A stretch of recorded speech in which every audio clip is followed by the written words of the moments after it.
Let's talk about a few things here, including Coles. Now, this is an outrageous situation. Coles, massive company who, of course, in part brought about many of the problems for the dairy industry by championing the dollar milk. It was then repeated by others around the joint. And now we find out that even when a levy is put onto the milk, hard fought for, to make sure that more money goes back to the dairy farmers, guess what happened? The dairy farmers didn't get the money. Stella Todorovic with the details.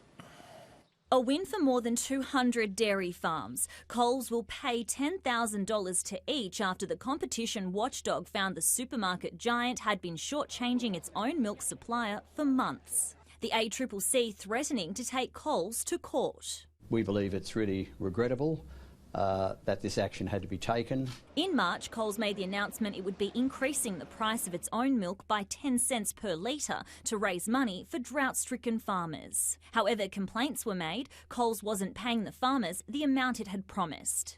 The supermarket has offered to pay $5.2 million to supplier Norco to avoid an ongoing dispute. Stella Todorovic, Sky News. Craig, this is just unnecessary. Apart from it is just unnecessary, it's nasty, but I mean, where do these people get off just, rather than, paying interest? Why not turn around and throw a bit more than what they're owed? Paul, this is absolutely outrageous conduct by Coles.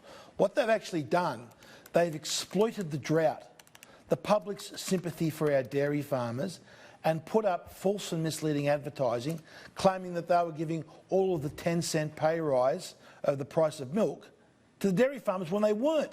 They were simply lying, Paul, and Coles have got off very lightly in this. They're just paying back the money to the dairy farmers. And they are very lucky that they didn't get a multi-million-dollar fine, in a couple of digits at least, fine from the ACCC through the courts. But look, ultimately, their public standing and the goodwill of that company, Coles, they should cop an absolute shellacking over this. What do you think, Linda?